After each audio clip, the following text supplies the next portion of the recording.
Welcome to the Transparency Friday. Happy Friday. We got bombshells going off in the Karen Reed case. The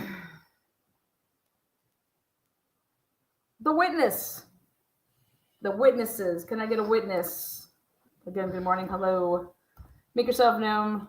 Thumbs it up, thumbs it down. You have an opinion. This just released yesterday. They've already had over 600 filings, and we got the witnesses. They're in alphabetical order, in no important order, but alphabetical order. Everybody on page 1 here, all the Albert crew there, same as before. We have a keeper of record here. We got the Bernstein Bears coming to town. Let's get to the good stuff here. Everybody's the same here, except we get to number 18. Let's talk about it. Number 18.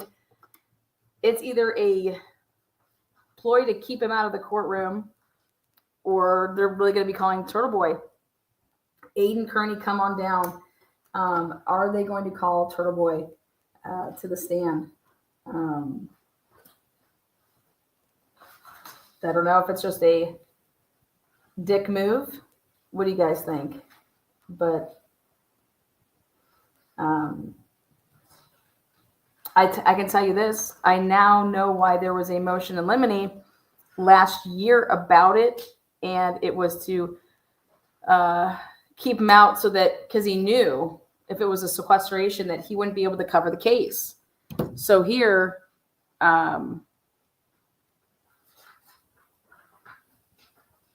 Aiden Kearney, maybe the defense will put him on. I have no idea. All I know is Gretchen Voss is on it as well. So does that mean she can't cover the case either? Okay. I mean, geez.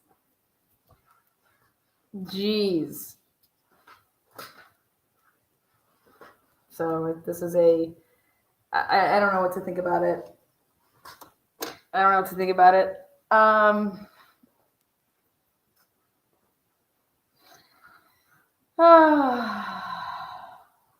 You can't watch it, you guys. He's not supposed to watch it. If you're a witness, you're not supposed to watch it.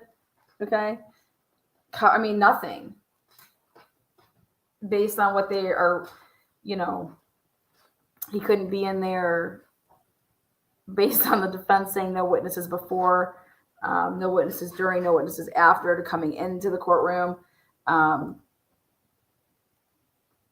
There's got to be a play here, though. I'm guessing if Turtle Boy was to talk with his lawyers, I haven't seen, I just saw a post from him on X, but I don't know if he's talked about it. Is there a play to be able to write some type of motion due to, his coverage with the case? But when I saw that, I was like, oh, damn, this would mean that he can't be in the courtroom, guys. This means that he can't cover the case. This means, he's not supposed to watch the trial, because should he get called, the witnesses are all being sequestered, so you're not supposed to be watching it. That would mean, I don't know. I don't know what to say about this, but I'll tell you what. There's got to be some way that he could get it in about his work, because if this trial, let's say, went 3 months, all right, Turtle Boy couldn't work for 3 months. This is what he's done every single day for how long? So I would think that there's got to be some case law out there. This is depriving him of his living. I was trying to look at it like all different ways. Like, okay, if this happened to me, how does one, go do something else for 3 months? No. Like, I would think that there's got to be a way based off of, like, I don't know, you're depriving me of,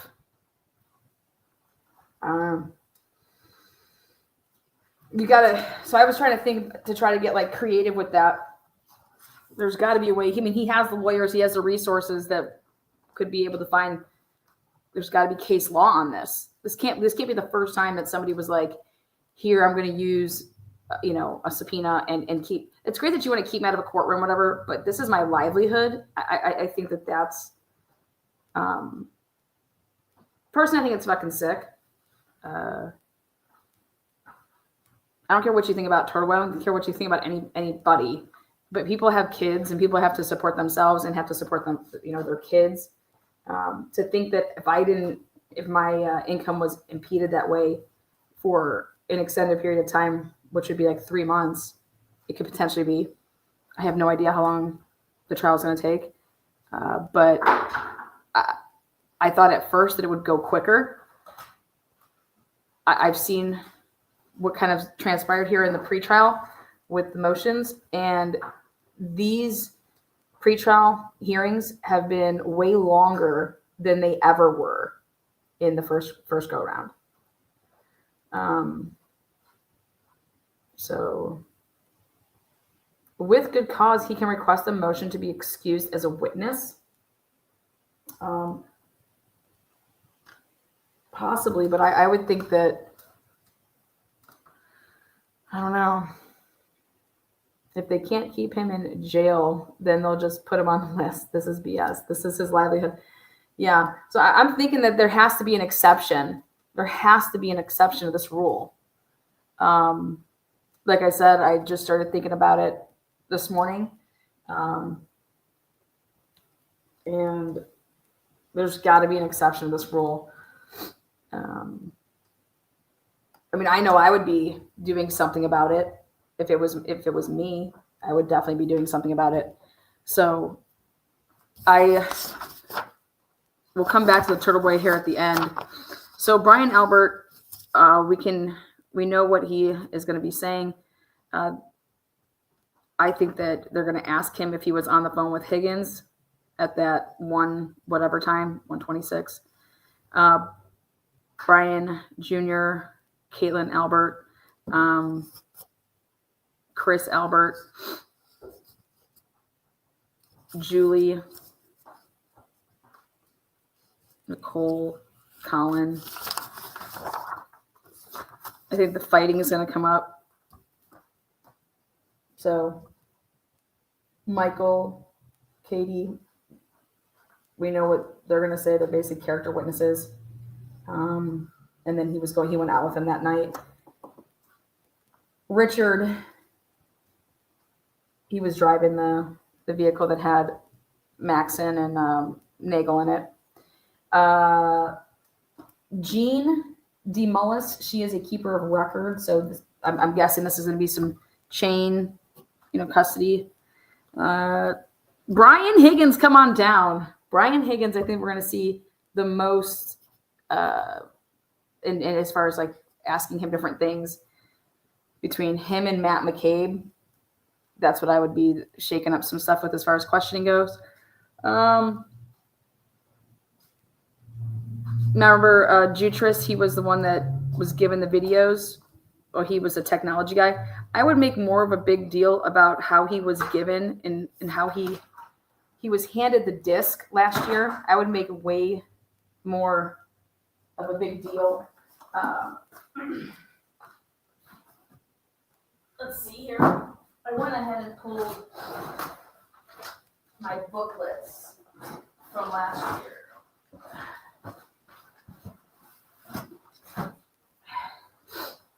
And so the order that the Sullivan sisters are on here, yeah.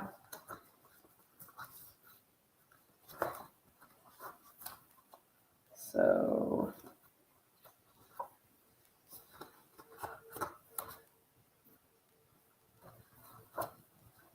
they went Paul O'Keefe, Aaron O'Keefe, Cameranos, okay? And then day 2, so from last year, day 2, we saw Canton Cop, Nuttall, Flamati. That's the order. Then day 3 at trial, we saw Let's see. Flamati, he was still on the stand. Firefighter Kelly Walsh, and another firefighter. Day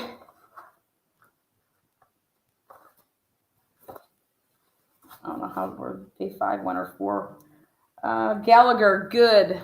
They did voir dire of Lank.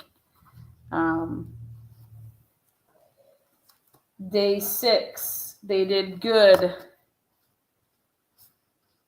because they had to finish up with him. Then Lank, then Ray. Ray was the officer that went over to the house.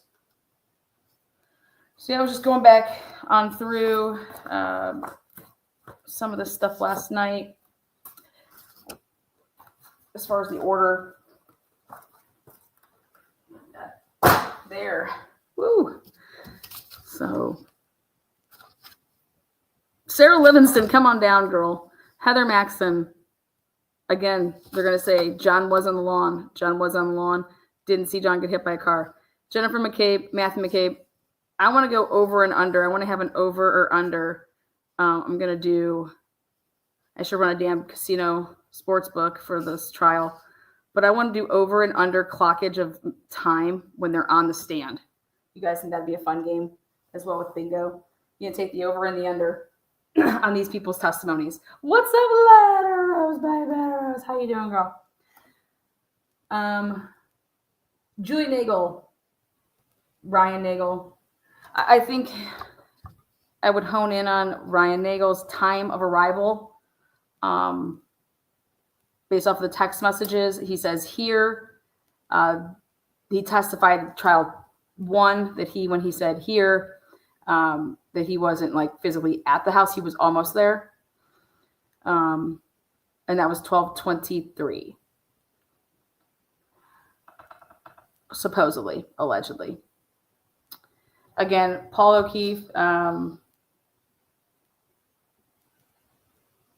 do you think that the defense is going to ask any questions to Paul or Aaron? Remember, the defense didn't ask. There were no questions asked. Now, new members on the list. Nathan Reed, Karen's brother, and her dad. So I knew this was coming, but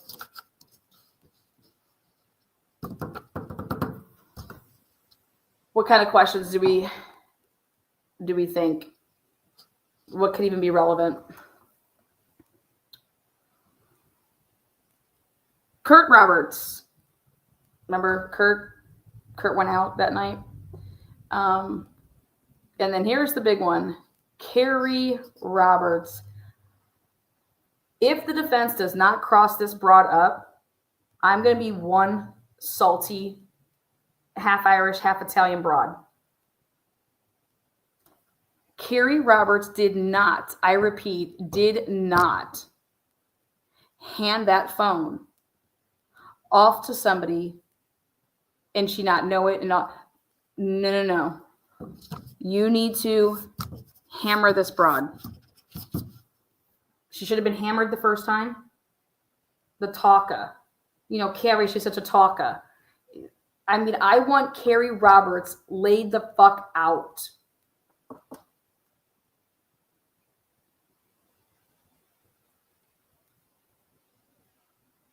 Ask Carrie Roberts, did she call John's phone when he was missing? Was she calling his phone? Did John have missed calls from Carrie?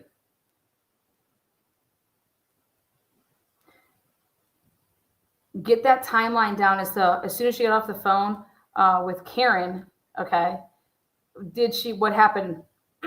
She calls Officer Good, or did she call the hospitals first? Which one was it?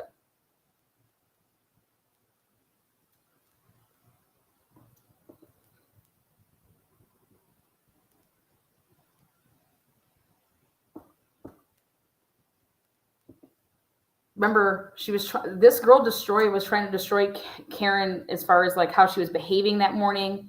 She's crazy. She's She's crazy. I'm sorry, but we have to nail these people that are like saying, yep, she's crazy. She's crazy.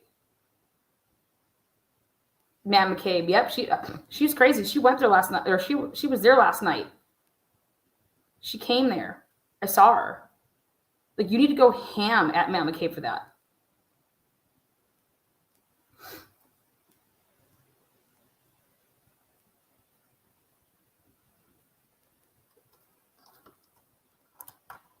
All those phone calls between Carrie Roberts. Hey, Carrie Roberts, what time did you see Matt McCabe get there? I'm telling you, Matt McCabe was on scene right away, man. Little slippy tongue.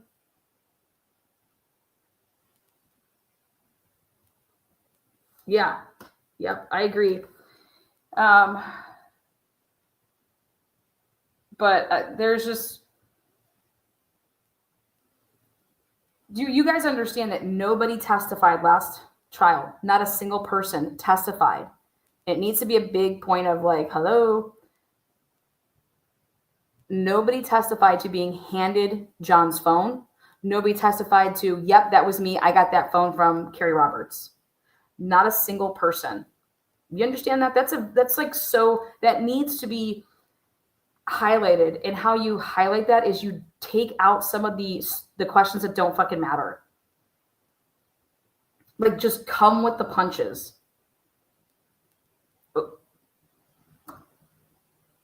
Also, in the 911 call, they said they had to turn John over. That's what Jen says. I want some questions asked about that. How would Jen, if she couldn't see anything, see that they just turned him over? I couldn't even see him. I don't care, and just, kicking and trying to get out of the car. So Carrie Roberts to me is, I will be, like I said, I'm going to be harsh on the defense. Like, we have all these lawyers. You want to split this stuff up. But there needs to be a common theme with every witness, and nobody saw John from 12 to 6, 12:30, whatever. So Carrie Roberts, wild card, in my opinion. Wild card. Next up, Stephen Scanlon. Can you believe it? Sherry's like, oh my God, see, there's Stephen. Stephen Scanlon. You guys know who this man is? This man. Oh, there's the bimbos, by the way. This man is... what's this man going to testify to?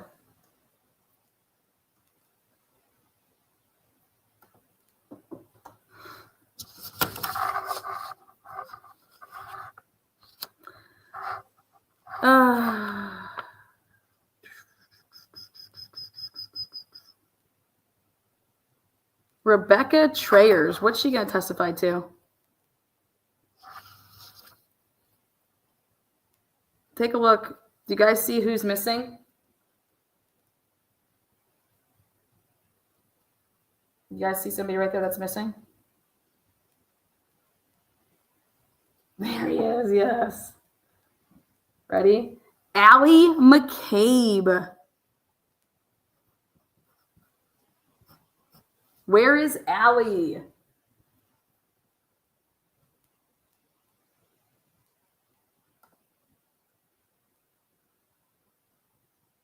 Yes, Heather Maxson testified. I was like, ooh, interesting. Let's go back to those text messages. Let's go back to that, the texting, the 360 life, okay? Remember, there's been all this new time to have people be doing things in terms of like the defense saying, hey, I want our expert to go ahead and take a look at the life 360, and this, I want to do this. So I'm just saying there's been, if the defense is changing things up, what's going on. But Allie isn't even on the list. Allie stating John is in the house or he didn't arrive yet, things like that. He left before he got there. So, thought that was interesting. Next, we go to, so those were all your 37, which you can consider like lay civilian witnesses. Now we go to the Canton Fire Department, and we now, Anthony Flamati. I know what's really big with the fire stuff here is that this is the whole I hit him crew. Okay, they're the ones that would have heard this, seen this, whatever. And when I did my timeline of this, there's a couple times that they try to show like where Karen Reed is in the videos, and then where like the firefighters are. And Flamati would not budge on the fact, like, isn't that you giving chest compressions and pumping him? Isn't that you? Isn't that you? And Flamati's like, I don't know, I can't tell. I don't know, I can't tell. I don't know, I can't, where'd you go after this? Aren't you in the back of the, the bus and continuing to work? And the reason Alan's doing that is because you didn't hear Karen Reed say this because you were never by Karen Reed. Yes, the defense can call Allie 100%.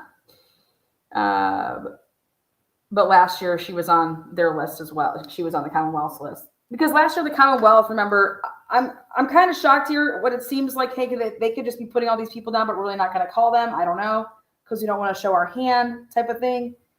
Because I was expecting a different, approach to things. But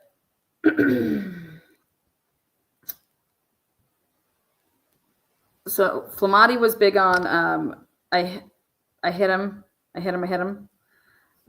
But he also was big on this. He's the one that talked to the proctor.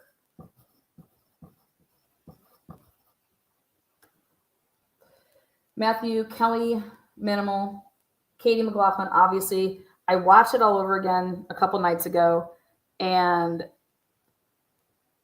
Yannetti crossed her, and Yannetti was talking about obviously like the relationship between and getting it out, of her with this relationship with Caitlin.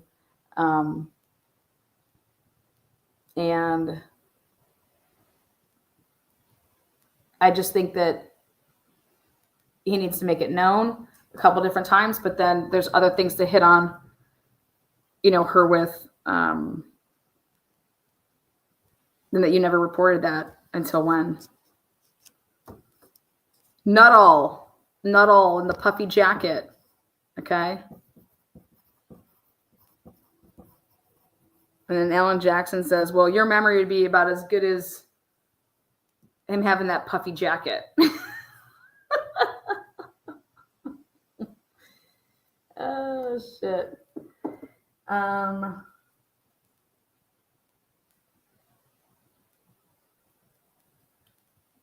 Francis Walsh, very minimal testimony. Same with Whitley. Same with Woodbury, because there was different people that came back. So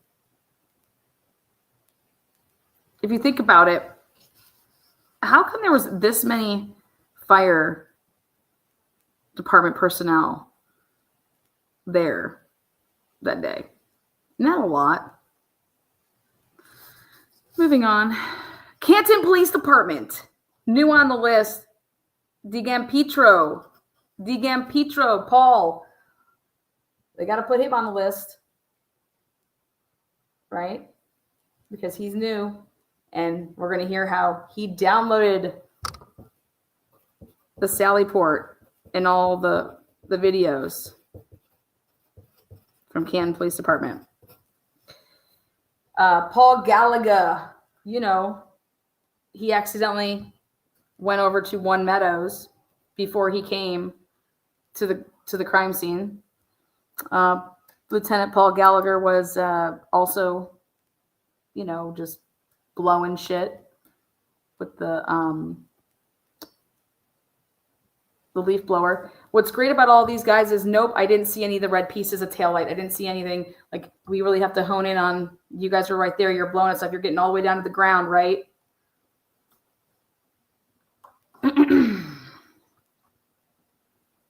Sean, good. Michael Lank. Now we can ask Michael Lank about the 29th encounter.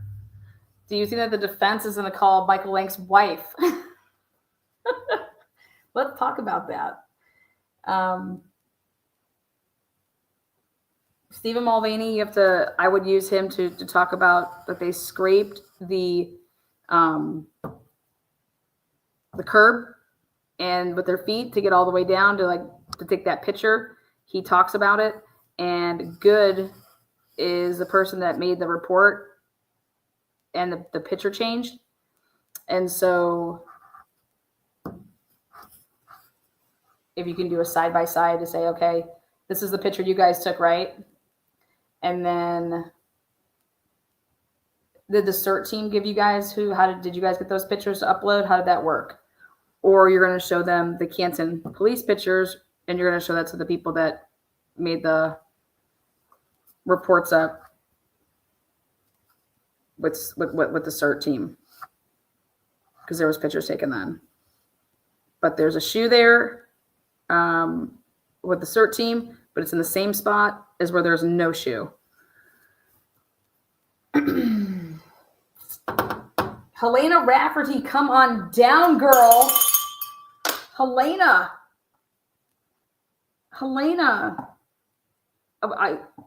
Yuri's math teacher, I 100% would call every single neighbor just for one question. Did anybody knock on your door? No. Did anybody knock on your door? No. Did you own a Ring camera? Yes or no? You know what I mean? Boom. That's all. Did anybody call you? Did anybody come to get, did you hear anything that, just did anybody interview you? You do that with all the neighbors, done deal. So Helena Rafferty is going to talk about how she watched the trial and the pre-trial and heard about Yannetti saying X, Y, and Z. Then she went and got X, Y, and Z because she knew that these two did it back in the day. It's going to be interesting that they don't mix up their timelines here. So, but not part of trial one, Rafferty. Charles Ray, Lieutenant. I have him as going over to the house.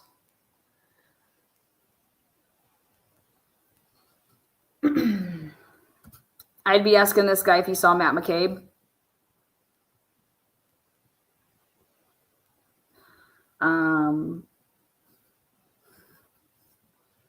I'd be asking Mulvaney that, Lank that, Good, Paul. Brian Wainless, new name, no clue who that is, no clue.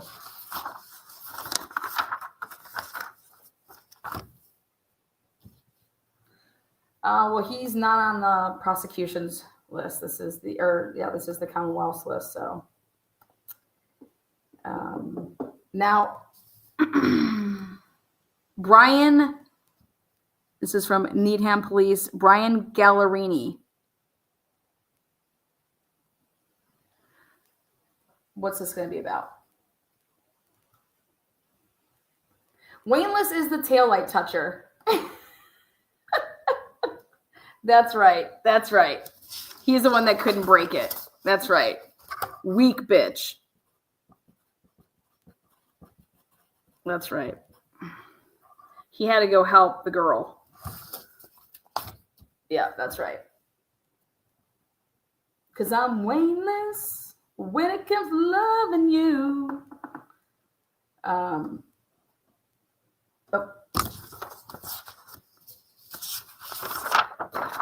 Right here. What do we got here? Needham. Brian. God, I got to stay away from those Brians.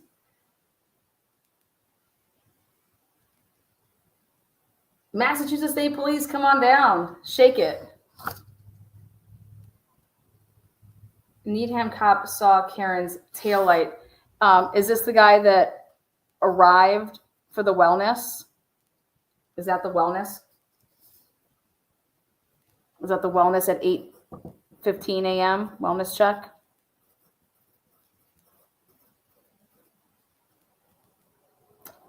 Going over to One Meadows.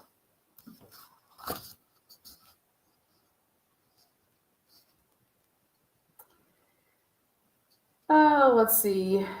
Oh, Massachusetts State Police. Here they come. Evan Brent. Who's that? Evan Brent. Yuri.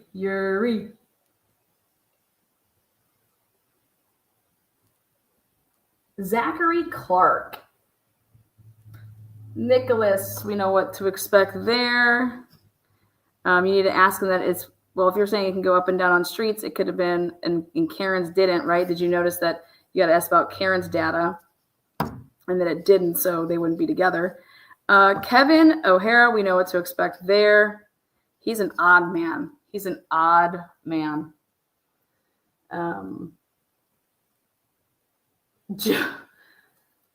Chupa Paul, come on down. They got him back on to talk about everything that he did. Michael Proctor. What a lying sack of shit with his sister's crap. And then now I will, if Alan Jackson does not spend time on this man, he is the one that saw it all. Okay.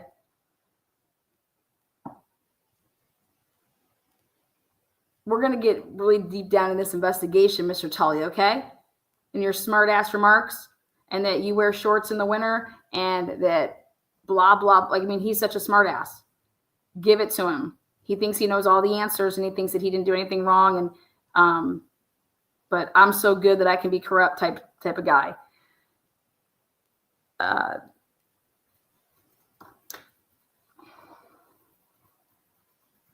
Shit on him, Alan. Shit on his investigation. So you asked Jen McCabe after we showed you guys impeachment material, right? So then you asked her questions, right, about what we had for impeachment material. And you didn't ask her a follow-up question? Did you ask Michael Lank what the fuck the bitch was doing over there? Eat him up. I didn't like the cross on him last time.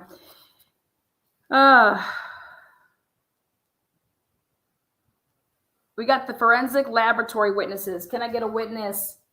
Can I get a forensic witness?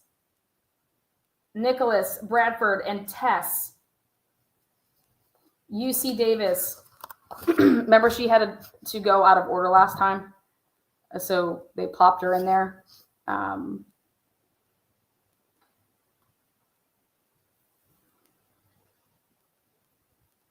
This was to talk about that there was no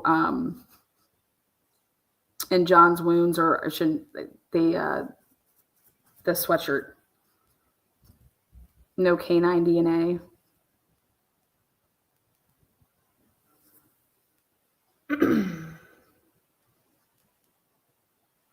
KP had Tully on speed dial as well.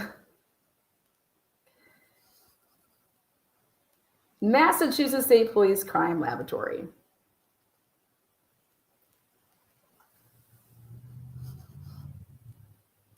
Everybody from trial 1. We're hoping to get some demonstratives with some of this. Now, expert witnesses. I was going through this last night. Yeah, Guerrino's on there. Nicholas is on there. And we're going to get into these expert witnesses. You guys, can I just say we have a Robert Gilman with the New England Weather Science. You guys thought that Lally was bad with it was snowing, right? It was just so fucking bad out. Well, we have, bringing them down, Robert Gilman from the New England Weather Science. Come on down, okay? I cannot wait to get Bev's Bingo going this year. Bev's Bingo is going to be off the hizzy. Only place that you can win hard, cold cash apps, just sending them out, watching the trial, and winning money. While shaking my bell. Like a rock, hard like a rock. Ford will be my sponsor. So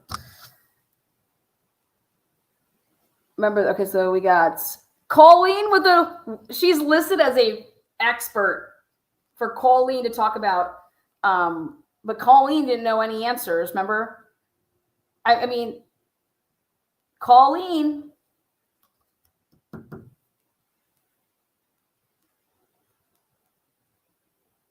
James Crosby. Jessica Hyde. Look at how he spells. Look at this. Does this say Gary? Gary. It's not Carrie, but it's Gary.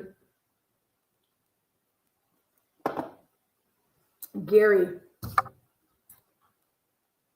Remember, none of these people. Remember the. I didn't take the blood. I didn't do anything. Some of these guys, man. It's gonna be interesting. This is reconstruction accident. So we got Shannon. Where was he at? Andrew. Mike Maroli and Judson Welcher. These are our crime scene forensic services that they're going to be doing the accident reconstruction demo. We do have Dr. Rice. Yes, we do. He definitely is on the list. Dr. Rice is right here. Dr. Rice fucking stoned out of his mind. He's on the list. He's back at it. Scordy Bello.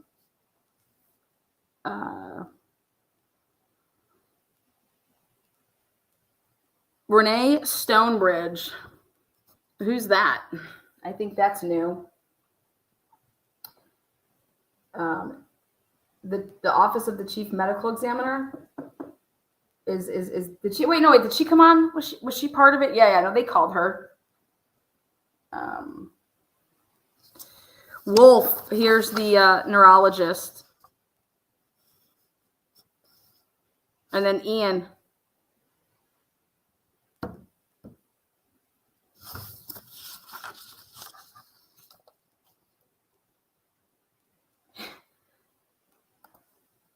Maroli.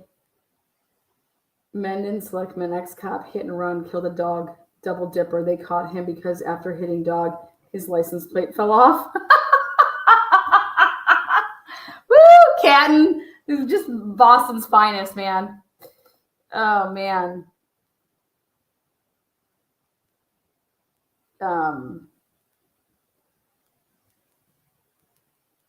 Yeah. You know who's not on here, guys? Wait, who's the broad? Maybe that's who this is. Who's the waterfall bartender? That's Rebecca.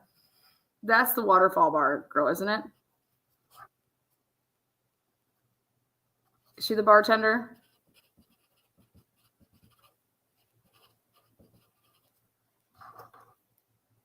Now I have a question. Since they're in a lawsuit, since the O'Keefes are suing, I'm going to be saying my boss told me not to say anything, right? That'll be interesting. Let's go back to. There was stuff that they didn't know about him in trial 1 as far as the defense. So I think they got something special for him. I want to go back to Turtle Boy.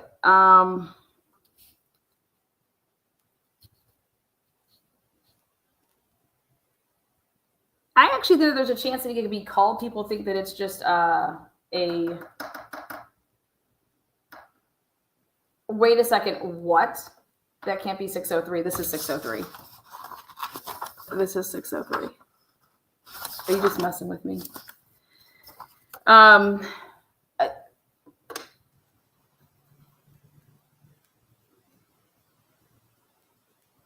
If they want to talk about witness intimidation, is that going to be allowed?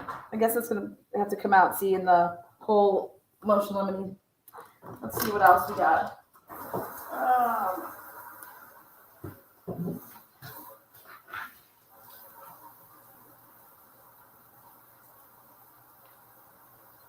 Okay. 88, motion limiting.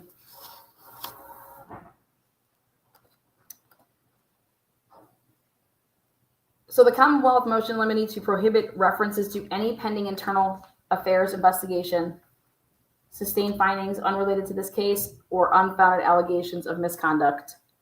So the Commonwealth moves in limiting to prohibit disclosure of reference to any internal affairs investigations pending against any law enforcement witness. The Commonwealth further moves eliminates to prohibit disclosures or reference to any internal affairs investigation with sustained findings as they bear no relevance, nor do the findings relate to any bias exhibited by those against whom findings have been made. What do you guys think about that? I think it's damn fucking relevant if it fucking happened because of this case. Your conduct. Okay. I could see if it had nothing to do with this case. Maybe. But I still even think that has to do with how. But whatever. Moreover, the Commonwealth moves to prohibit references to any civil lawsuits filed against Canton Police Sergeant Lank relating to an incident that occurred nearly 20 years ago.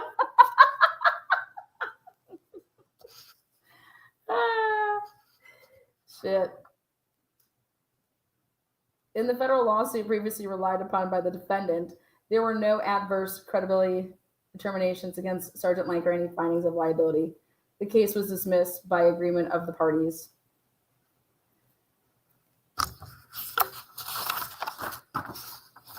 So what else is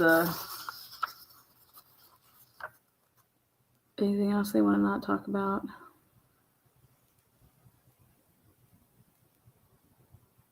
Further, the Commonwealth requests advance notice and production of any reciprocal discovery related to any specific instance of prior misconduct or false statements that the defendant seeks to introduce or use to impeach any law enforcement witness. So this is them saying, hey, just like we did last time, give us your shit.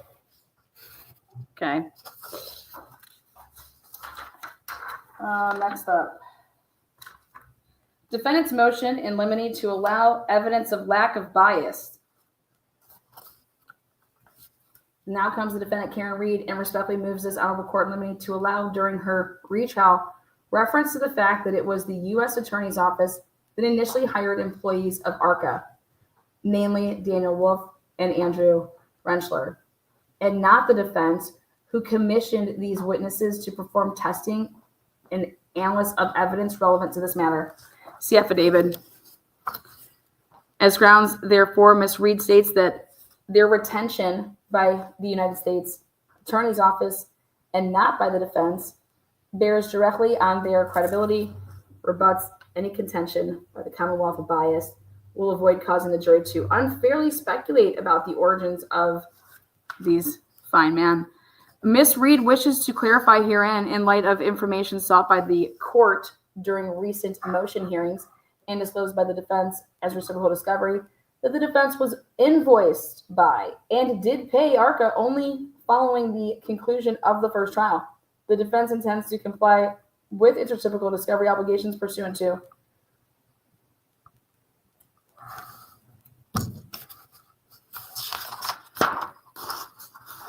It's like this. You can't tell us that we can't, like, we want to fully be able to disclose where these guys came from.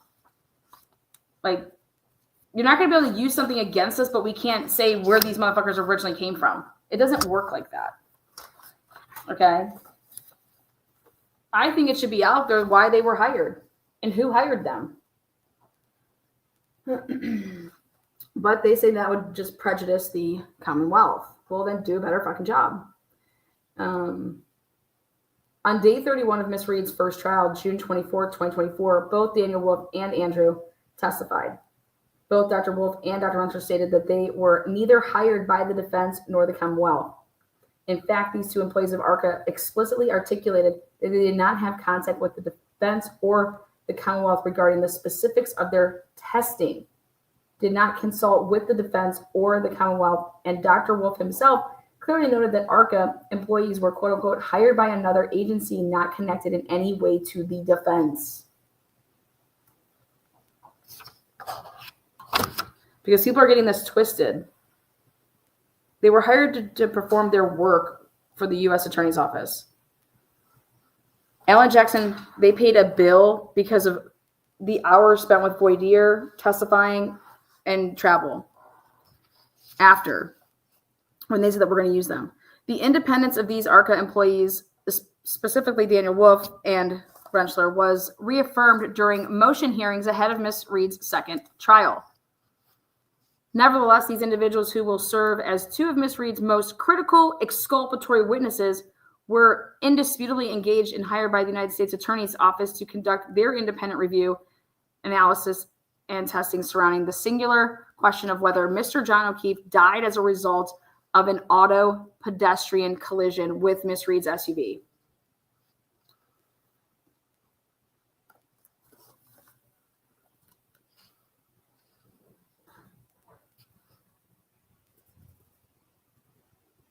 These highly qualified experts have determined to a reasonable degree of scientific certainty that one, Mr. John O'Keefe, his injuries and death did not result from being struck by Miss Reed's SUV.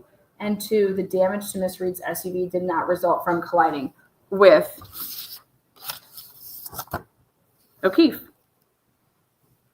In other words, dum-dums, the scientific data establishes that Miss Reed did not strike Mr. O'Keefe with her vehicle.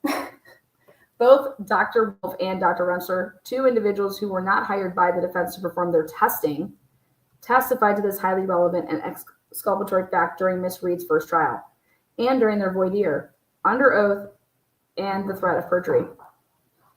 So, Hank, I'd welcome ARCCA. Most recently, there is a murky relationship between the defense and the United States Attorney's Office relative to these ARCCA witnesses, and there is a very unclear relationship as we stand here right now between the history of the interaction between the defense and the ARCCA witnesses, end quote. The Commonwealth has additionally conceded that, quote unquote, we still don't know the relationship between the defense and the ARCCA. We don't know about the impact it had or has on the first trial, end quote. The Commonwealth has provided no objection or legitimate legal basis for not disclosing in Miss Reed's second trial that employees of ARCCA were hired by the United States Attorney's Office. In fact, the Commonwealth itself has articulated that there is a lack of clarity about key information pertaining to these potential witnesses. If the Commonwealth, who has been privy to the relevant discovery for months and has had an opportunity to question these witnesses during voir dire in Miss Reed's first trial, has expressed confusion about the nature of the relationship between ARCCA and the defense, then it is only logical that the jury, too, might be confused by the nature of ARCCA's involvement. Fuck yeah. Or otherwise prejudice Miss Reed's constitutional right to due process and a fair trial.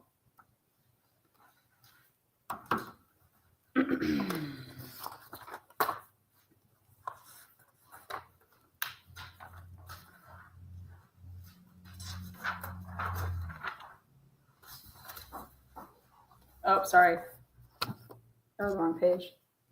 Without a full, complete understanding of how, why, and by whom these individuals were hired. Thank you. So what's going to happen here? Are we going to be able to say that the U.S. Attorney's Office hired them?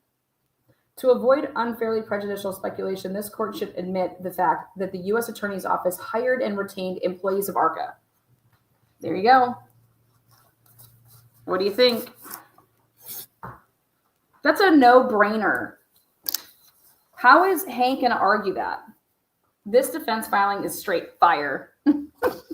Thank you, Auntie Bev's fate. Proof of bias or lack thereof directly bears on the credibility of a witness. So, citing some case law there. During the first trial of the matter, the defense was prohibited from mentioning the federal investigation into the investigation of this case. However, to the fact that the Department of Justice retained ARCCA completely controlled the material they were to review and the testing they were to perform. To the extent that the Commonwealth impeached these witnesses by pointing out the material they did not review prior to performing their testing,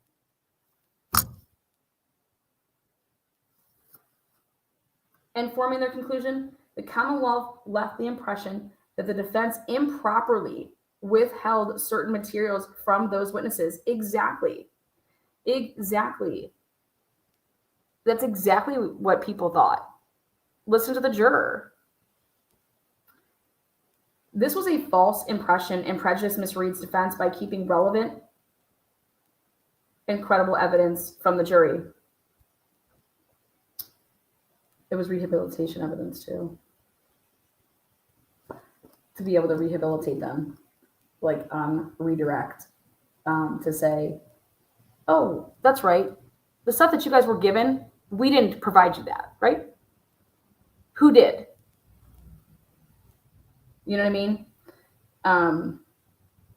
The line of questioning that Lally did led to the false impression. And then the hands being tied because of, you can't say that. It can't happen in trial two. Sorry. It just can't.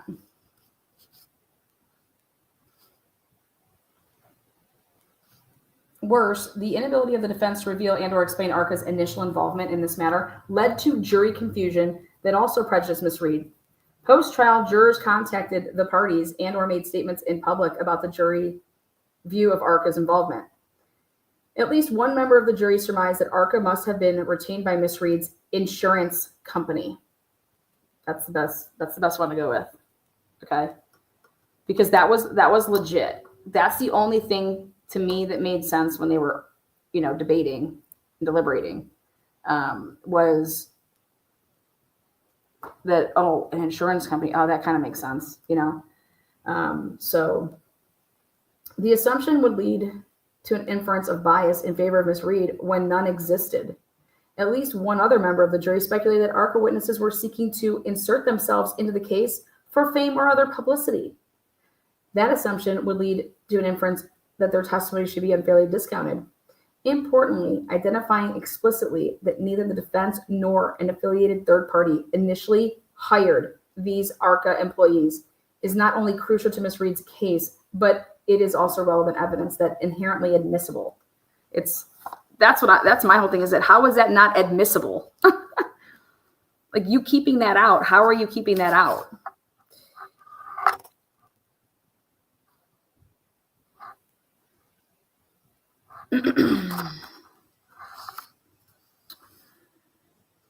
It is also entirely true, as is the fact that the conclusion of the ARCCA witnesses were made before either party was even aware of the existence of the witness in any matter pertaining to Miss Reed.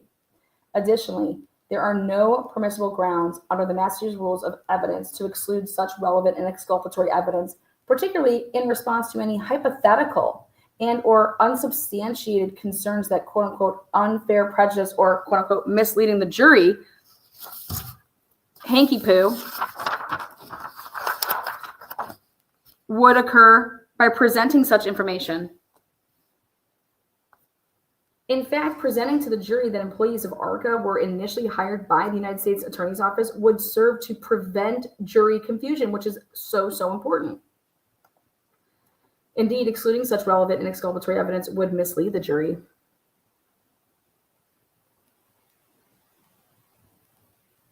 As sleeping morning, but I can be an expert on the hardness of ground theory. Total BS.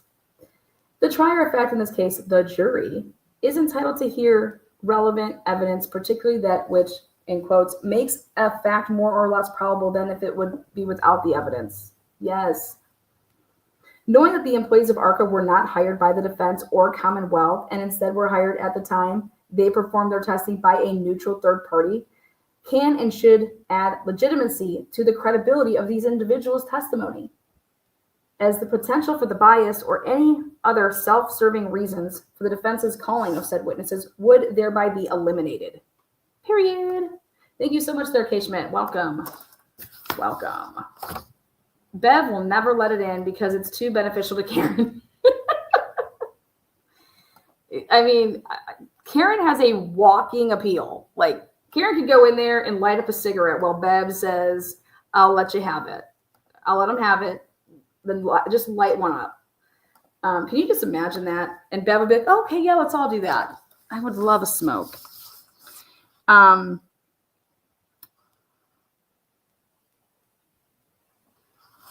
The Commonwealth, of course, is more than welcome to cross-examine these witnesses regarding its allegations of bias or favoritism. The information about hiring of ARCCA employees, furthermore, could help the jury better evaluate the defense's theory of the case, that Miss Reed could not have been and was not responsible for the death of Mr. O'Keefe, essentially by clarifying who initially identified, hired, retained, and directed the investigation and tests performed by the employees of ARCCA. Miss Reed should be allowed to substantiate her lack of culpability by presenting evidence that an impartial third party, vis-a-vis their findings, corroborates her defense, which then makes for your third party culpability.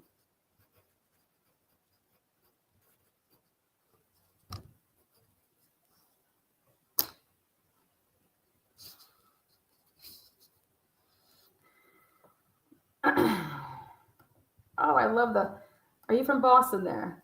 I love the wicked in you. Smart ass. Go park the car in the Harvard yard. So, in short, for the jury to properly weigh the credible and accuracy of the ARCCA employee's testimony, it must know the full context. Exactly. It's just like, for me, the IgG. The jury must know that Brian Culver was identified using investigative genetic genealogy.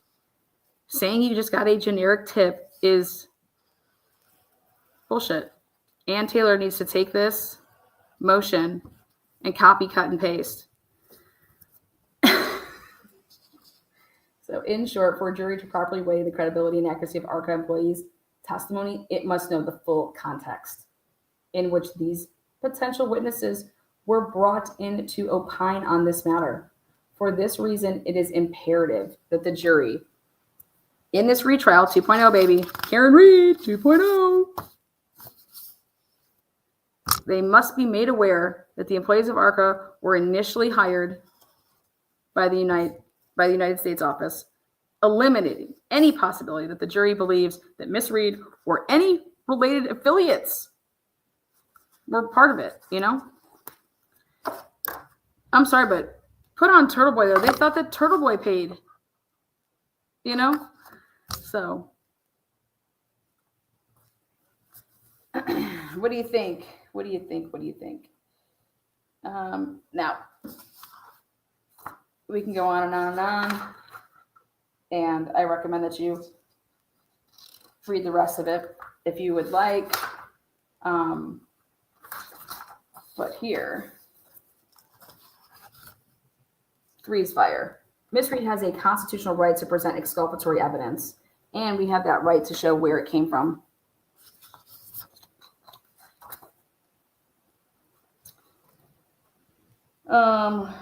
Perhaps the most exculpatory and critical defense witness in this case, Dr. Wolf and Dr. Rentschler, specifically were hired by the United States Attorney's Office to conduct an independent inquiry into whether Mr. O'Keefe died because of a collision with Miss Reed's SUV. Resoundingly, these expert witnesses answered in the negative. Mr. O'Keefe neither died as a result of a collision with Miss Reed's SUV nor did any damage to Miss Reed's car result from colliding with Mr. O'Keefe. This conclusion, made by a neutral third party not engaged by the defense to perform this testing, affirms Miss Reed's defense and could serve as the most reliable, relevant, and exculpatory evidence in her forthcoming trial. We cannot have the jury guessing. That's not how you do it. Okay.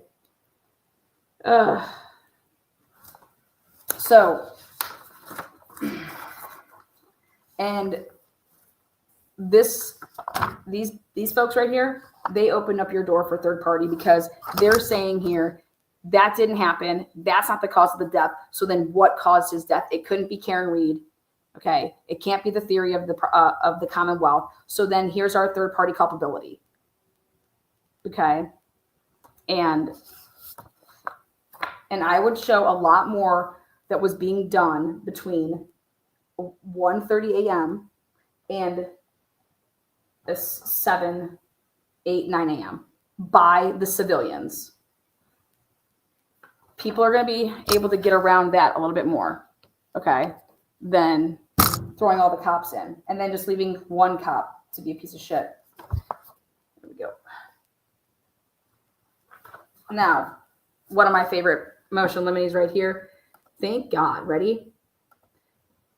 The defendant's motion in limine to allow counsel to state grounds for objections. Woo, baby. Yes. Can we hear objection? Leading the witness. Objection. Relevance. Objection. We're not going to just hear this objection. And then Bev just says whatever the hell she wants. I'll let him have it.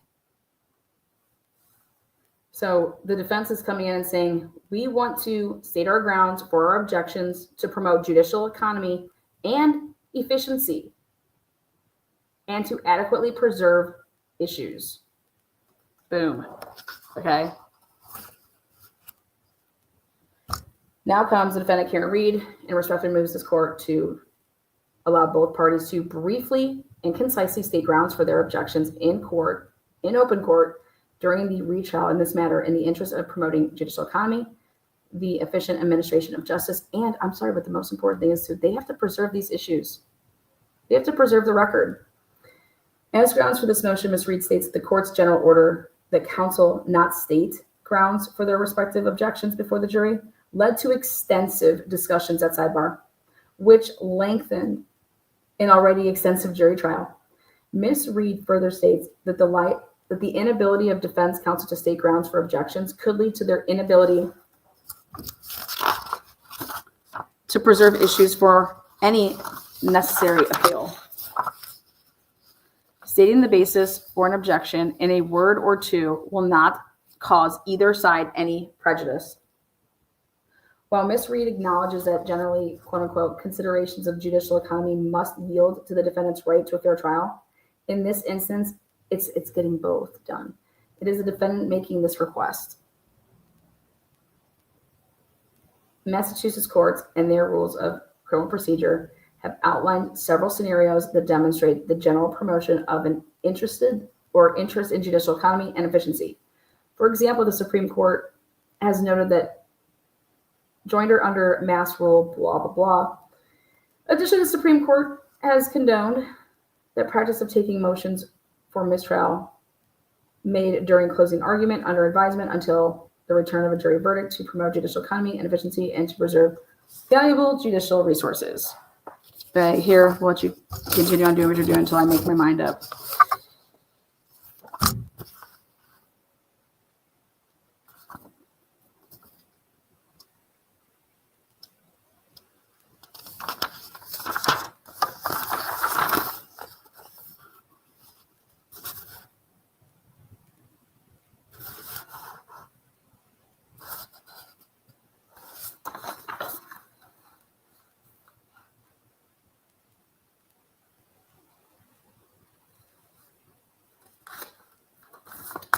Let's see. Anything else I wanted to talk about? Oh, Karen Reed.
Righty. The Bev quotes in chat are making me choke. Sit down, Mr. That's not how we do it in Maine. Go back to Cali. Lastly, they filed a motion for this instant motion for reconsideration. The defendant now does not waive any and reserves all the basis for exclusion of Dr. Crosby as stated in her original exclusion motion. Yet, for efficiency in this reconsideration motion, the defendant focuses on just the factor foresaid in Polk, namely that the theory underlining the opinion is reliable. The factor is also known in the Daubert landing as the methodology prong.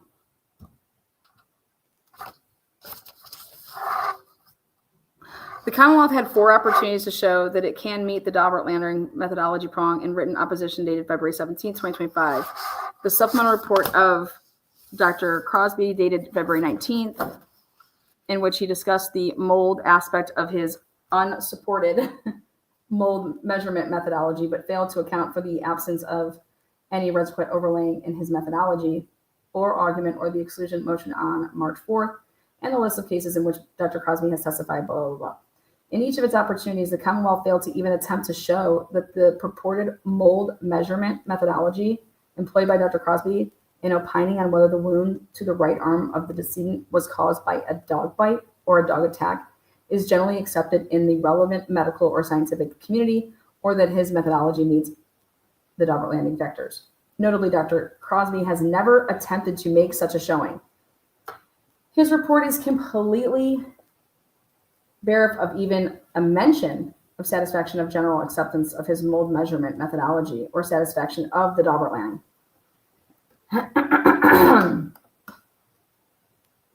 God, they're just shoving methodology right down Hank's ass. Tellingly, Mr. Brennan merely states in paragraph 7 in a bold conclusion that Dr. Crosby has engaged in substantial methodology. Jesus, you guys, this is gonna be such a dirty fight. I don't think you guys are ready for this. Okay, Hank is going to literally come in there and twist everybody's pubes. I'm telling you. Hank don't give a fuck, and he is a dirty, smart man. But this is going to be a like Rocky 5 street brawl, not in the ring. Well, I mean, it's going to be raw.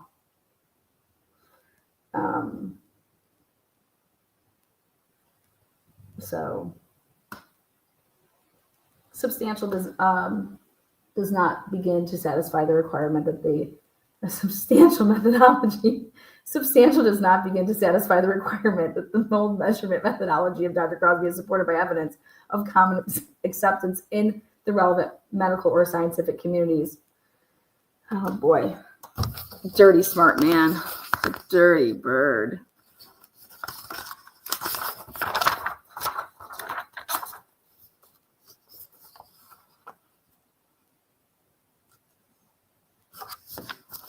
Oh, allow it, Mr. Lally. Why the fuck isn't Lally on the list? When's the defense releasing their witness list?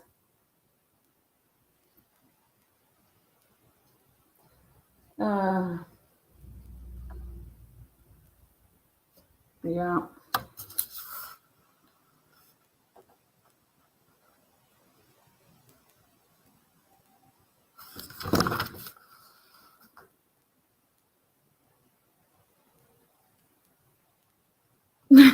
As a result, the Commonwealth has provided the court with no basis on which to conclude that the mold measurement methodology of Dr. Crosby is reliable.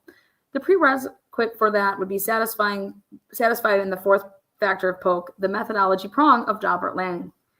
The court cannot satisfy its gatekeeper function by invoking the same conclusory statements as the Commonwealth has invoked here regarding a reliability method. What the fuck is going on?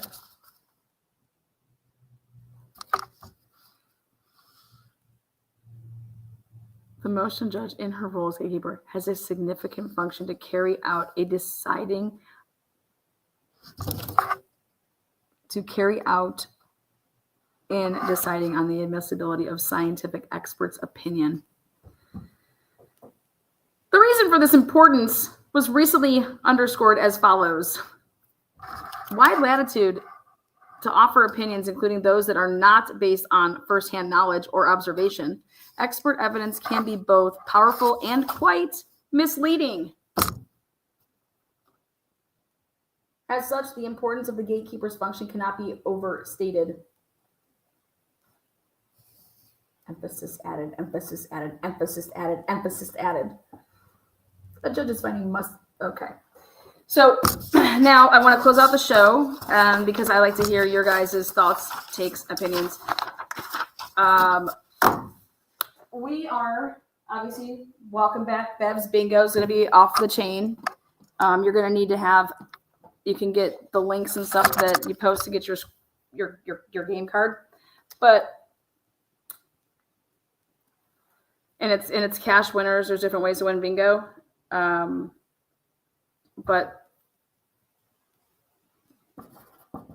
you guys are going to have a say in the bingo lingo.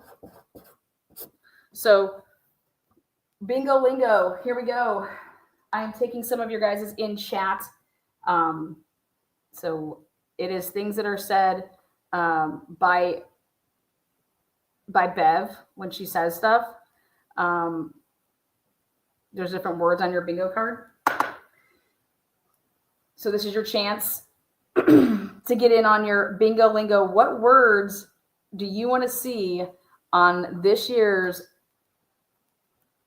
Bingo with Bev?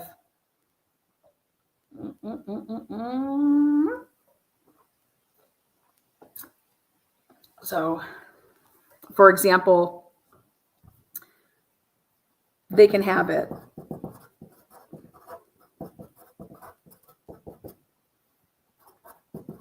Lally, probably not going to be saying that much. Might have to be changed because we have Mr. Jackson. She always says that shit in the mornings. You're always good to hopefully get one of those on your card. So what do we got? I'll allow it. I'll allow it.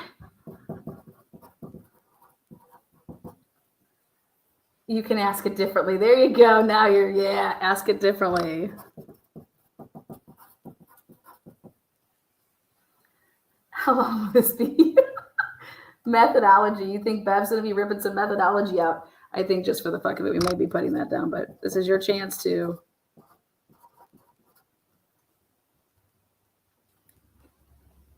Next question.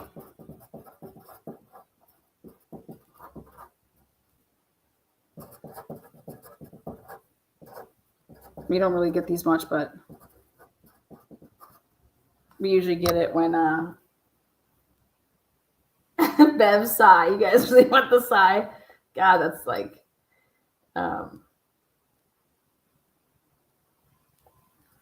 jurors. How about when Bev smiles? Fuck it. Mr. Jackson. Yeah, so we all their names. So we'll have Miss Little, Miss Jackson, Mr. Jackson, Miss Reed, Mr. Brennan. Word it differently. There you go.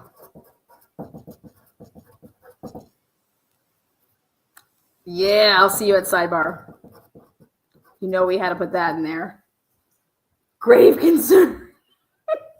Yeah, we did the sirens and we'll do the lights. So if the lights get turned off and then the siren is in play, yep.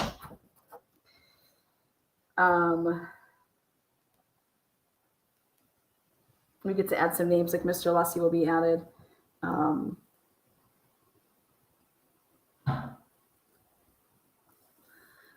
We'll put down, maybe turn off the AC. Speak up. Witnesses, when she says that. I'll allow it. I am the gatekeeper. Can you answer that? That's a good one.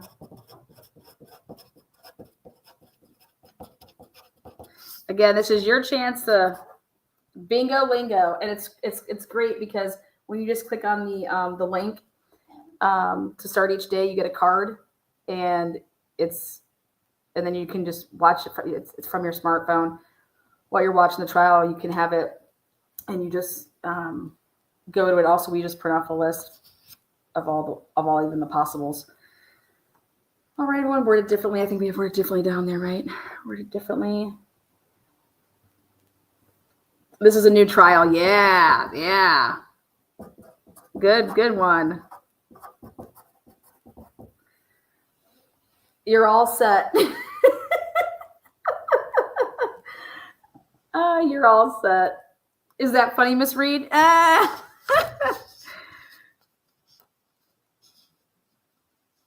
I did enjoy bingo very much last time. Yeah, bingo's the best.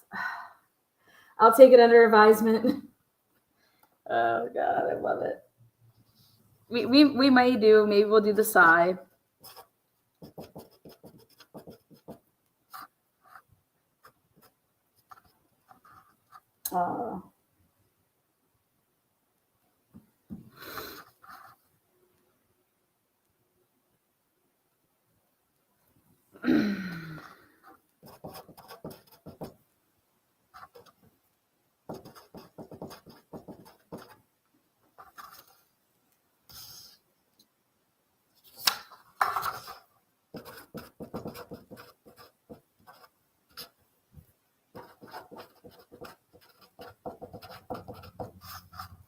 How much longer? Okay, you're all set. We'll put that in there. How much longer?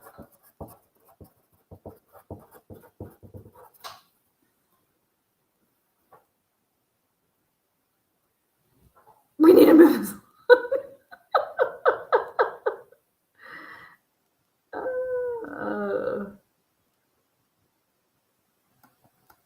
Wait, what's his name? Jim.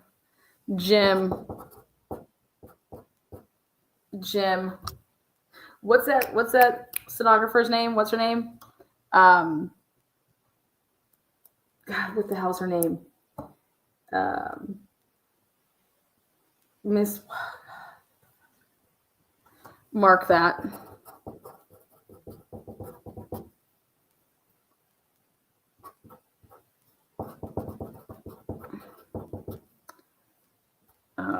Miss Gelman, is that her name? Miss Gal, is that her name? Miss Gelman, Madam Court Reporter.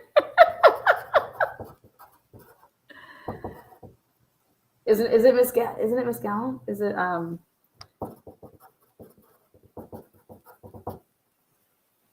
is that her name?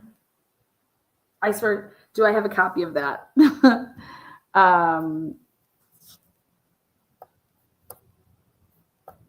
Identification. I swear it's I swear. All right, so we have so far, when you think of Mr. Jackson, think of recycling all those names. They can have it. I'll allow it. Is I'll allow it on there? Yeah, I'll allow it. Ask it differently, Miss Jackson.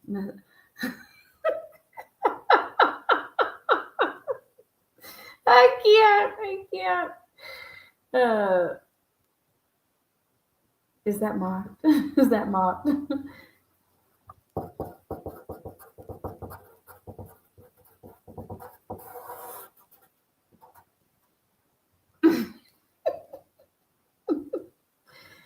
Ask a different methodology. I see. I don't know if she's going to be coming with that. Next question. Well, yeah, we got to put the sustained overruled. Jurors.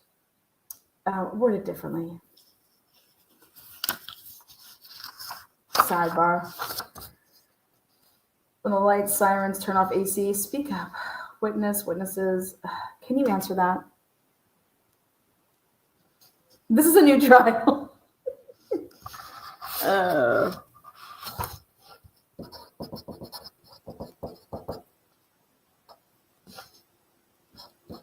Disregard that. Disregard, jury, disregard.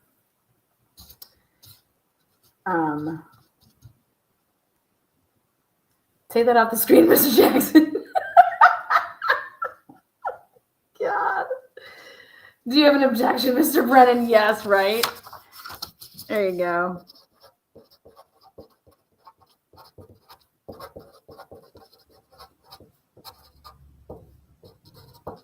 we gotta put that on.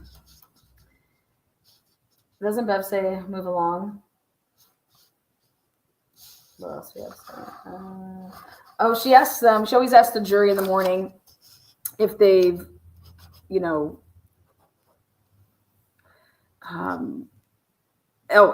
outside independent research.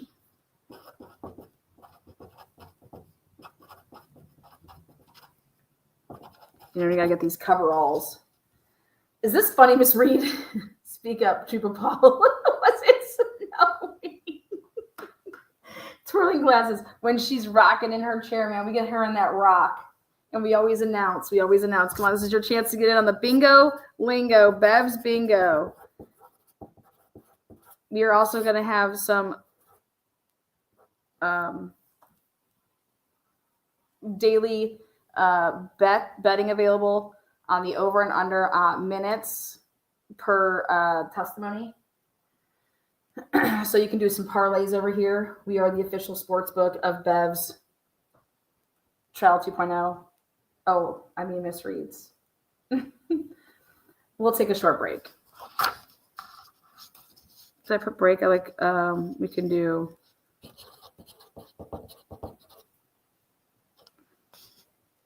she would tell the jurors that they can stand up, right? Wouldn't she tell the jurors that? Go ahead, jurors stretch. She likes to do that. Did I put speak up for the witnesses? Oh yeah, I did.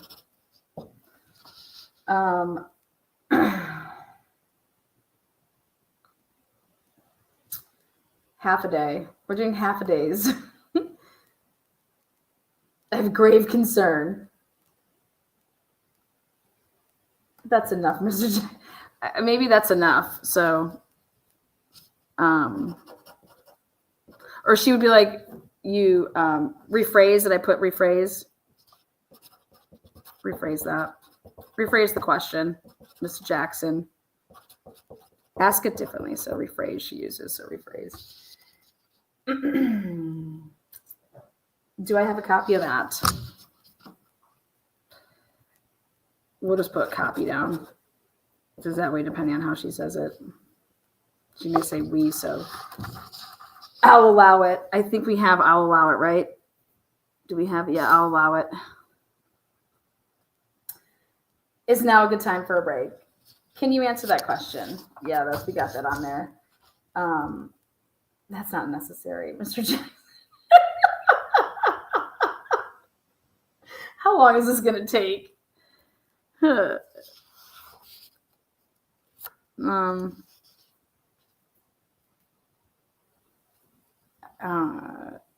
Is that right? Does she say is that right at all? We got to put that on here. Is that right? She doesn't usually say Chloe. She never says butt out. She says, did you say that? Did you say that? Yes. Did you say that? She does that. Did you say that? She does say that. Do you want to object, Mr. Brennan? We got that one. You may step down. You call your next witness.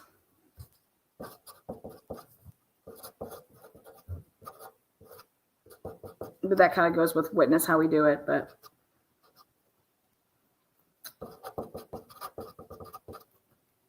watch your step. Let's move on. Last question. Lunch break. Let's speak this.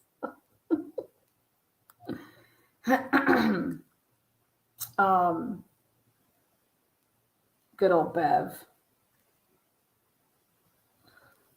All right. So next up is, so we got the witness list. Can I get a witness? All right. We are going to be having some, just like the Super Bowl, we're going to have some bets. It'll be in the form of like a printout PDF, and you could pick all what you think. So, Brian Albert, over under 1.5 hours on the stand.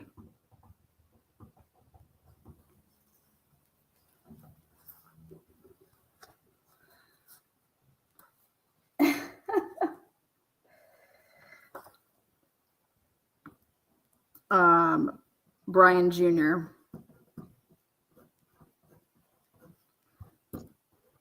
Half an hour.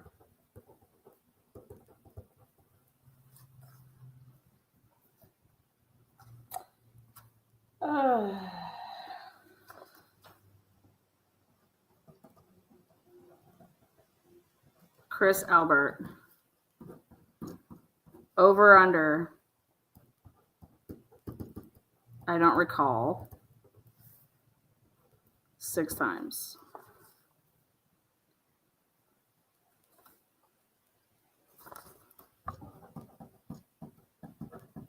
Julie Albert. Yes or no? She says bukkake.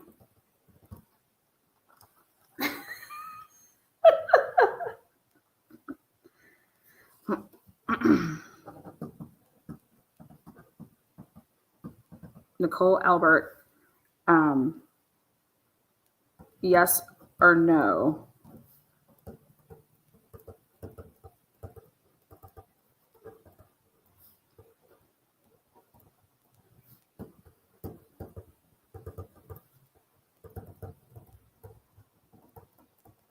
Identifies all 4 cars on direct examination. Like she didn't do that last time.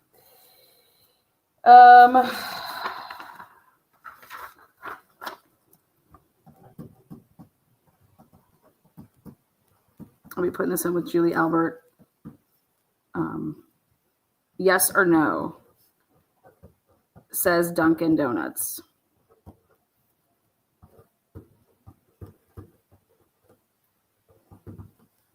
She physically has to say Dunkin'.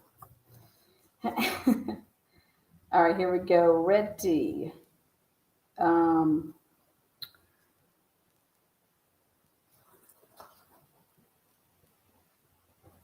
Michael Camarino says yes or no to Karen Reed being intoxicated.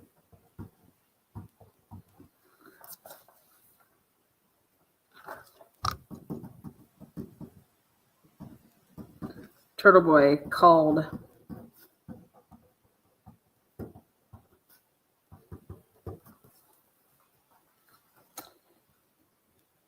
Fucking Sarah Livingston. Over or under? How many times she smiles? Over and under is 2. That bitch ain't never gonna. She is just she. You guys need to watch her fucking testimony from trial 1, man. This is hilarious. She just stares and just like until she talks about her damn shoes. Her mom said she was gonna fall in these shoes.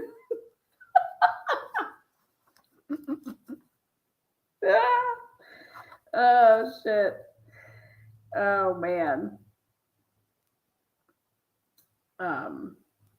Jennifer McCabe. Over or under? 2 days on the stand. She has to show up on 2 separate days in order for that to be an over, like, so depends on how it'll all fall.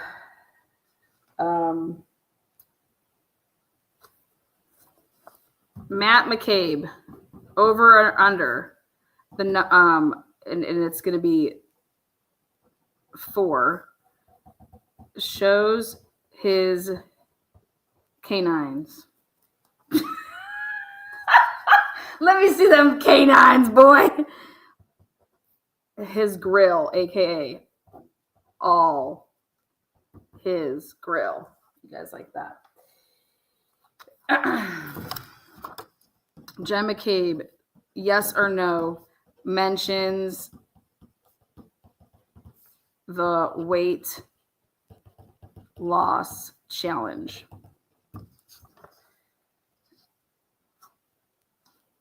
Okay. Julie Nagel.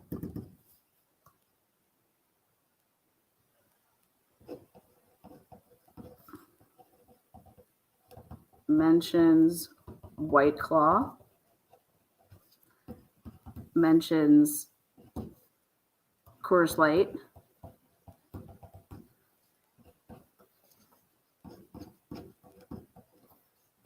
Black Blob.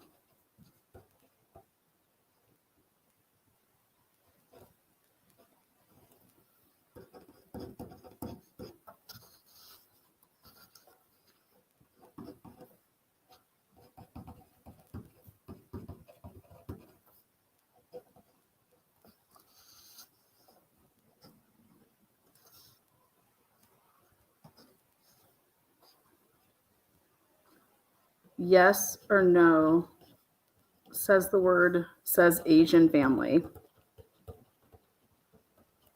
Don't worry, these are going to be all typed up.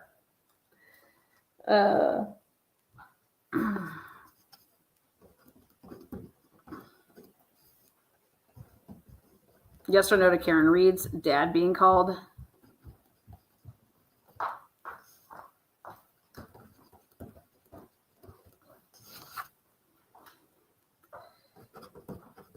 Alan Jackson, number of cuss words, over, under,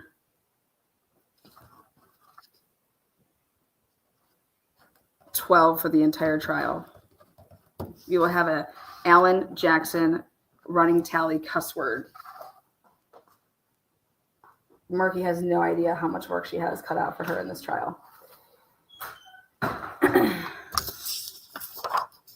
Next. Over or under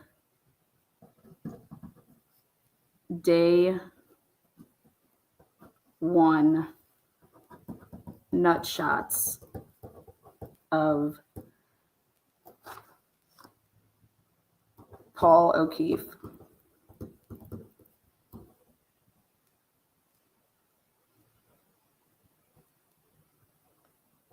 $5.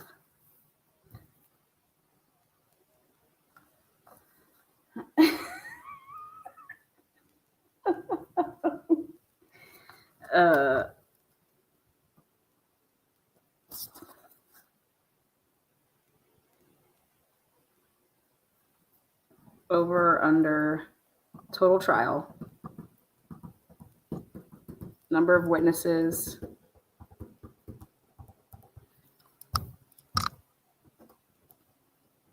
that cry. 5.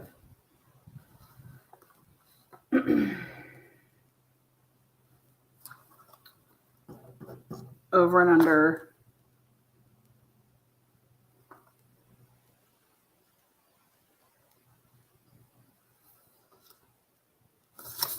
where's the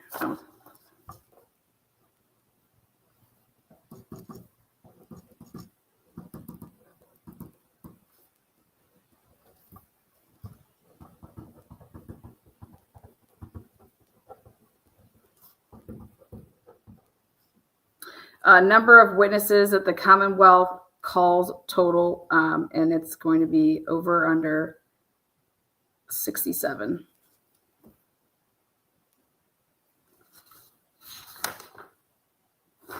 Oh, I'm sorry.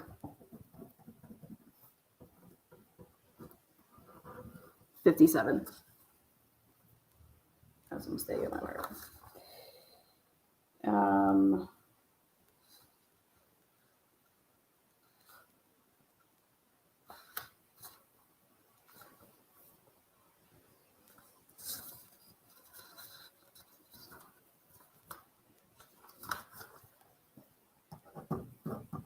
Yes or no? Jackson says bang, bang, pull up, bitch.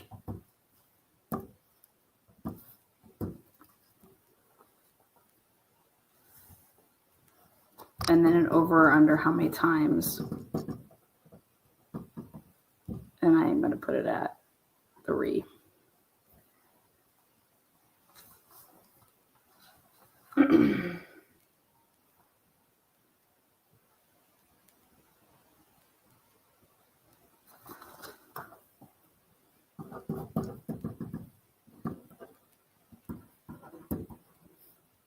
Number of times D&E pizza is said.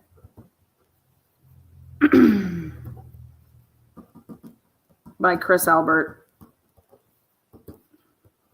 3.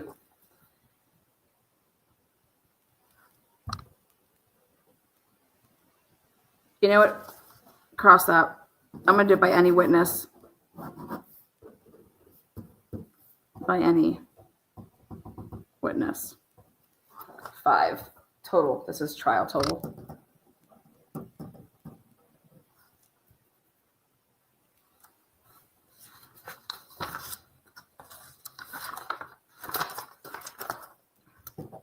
Yes or no, Karen Reed testifies.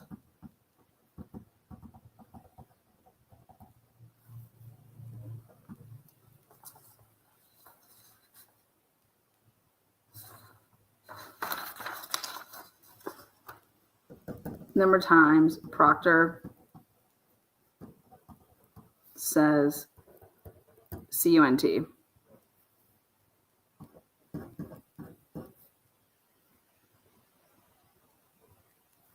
3.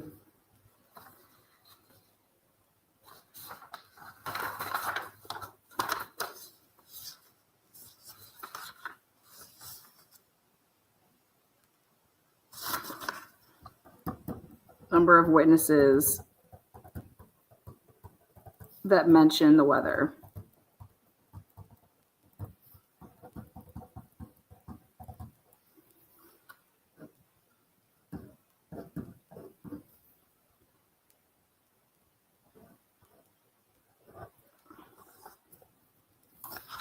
$50.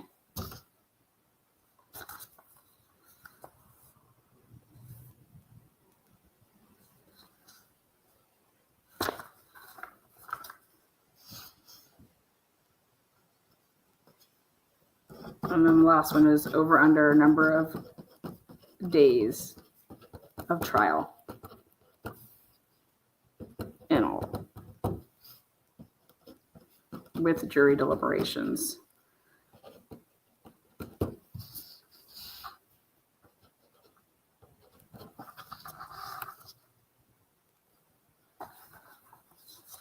All right.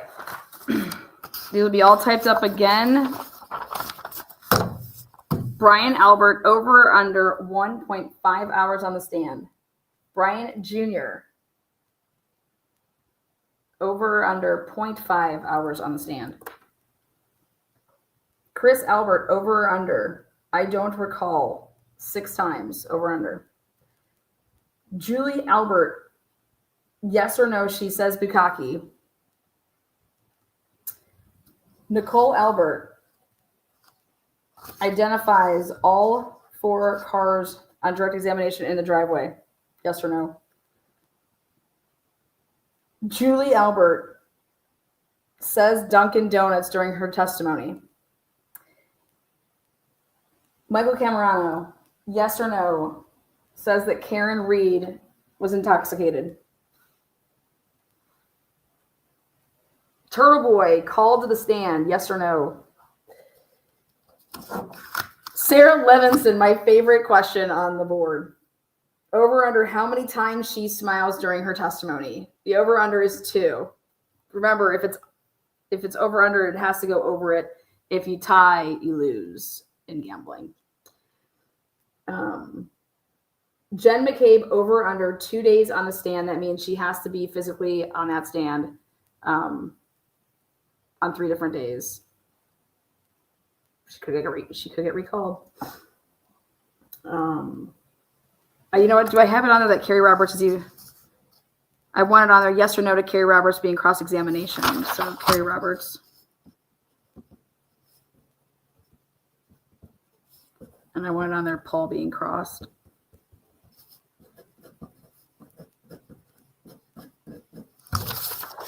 Okay. Jen McCabe, I said Matt McCabe 4 times over or under that he shows his grill. Jen, you have to put that in there.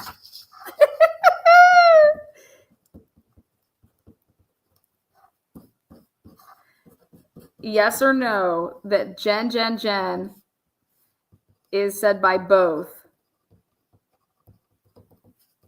Matt and Jen on stand. So they both have to say it on the stand.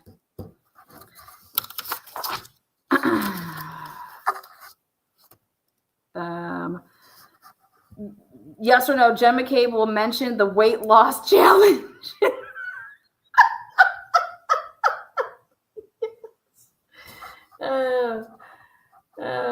Will Karen's dad be called to the stand?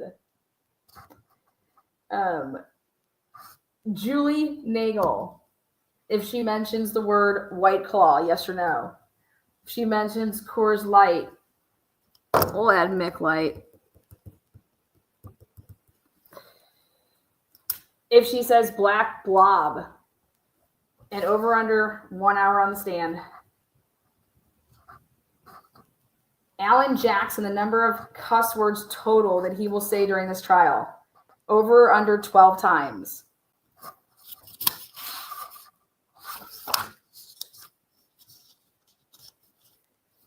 We'll have fun with this one too.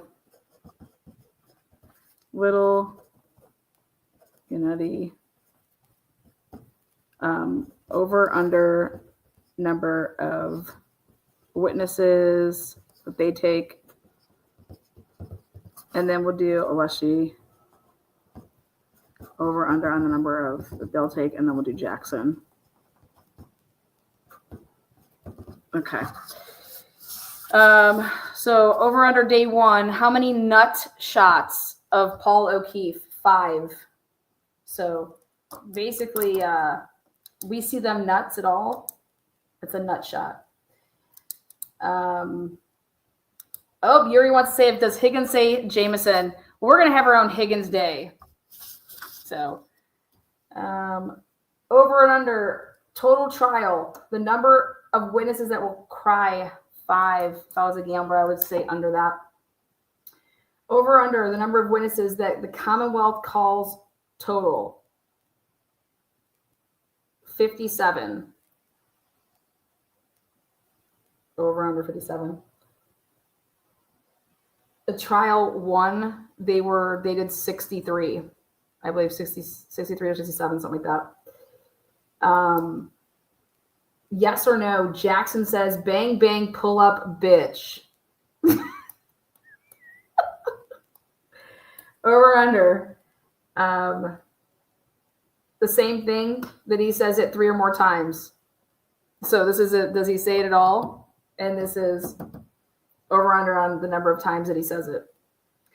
Over and under on the number of times that D&E pizza is said by any witness throughout this trial, 5.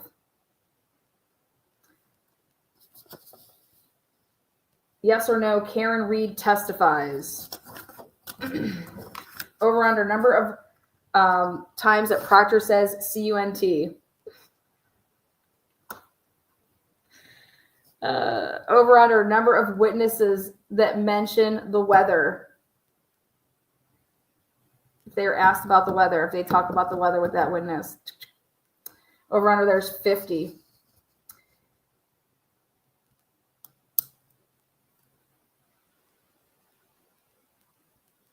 I like that I hit him. I will do that with the total number of witnesses that say I hit him. Where are we at? The number of days that this trial will take in all. So it's 34. And day 1 begins of opening statements. 34. Carrie Roberts will be cross-examined. Yes or no? Paul O'Keefe will be cross-examined. Yes or no? Yes or no? In order for this to be a yes, it has to be said by both Matt and Jen on the stand in trial 2.0. Will that happen? All right. Little, Yannetti, Aleshi. So I'm going to go with Little. 5. Yannetti. 12. Aleshi. 5.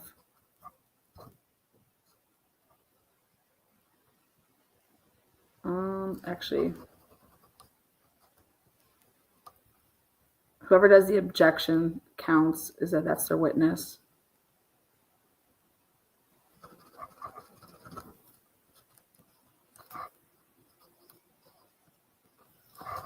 $30, $10, $12, $10. The number of witnesses that they will take on, because that's like, 30, 40, 50, 60. Perfect. All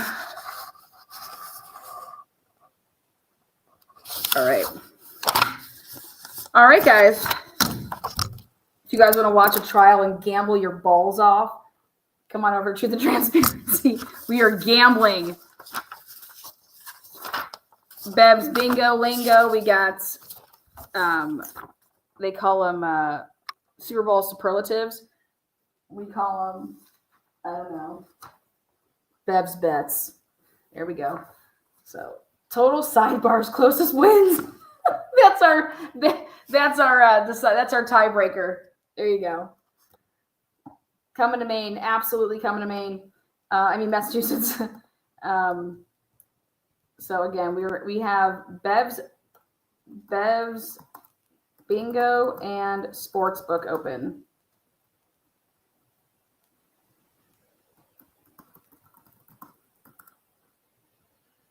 Auntie Bev, get your Dunkin' Donuts and frozen coffee ready.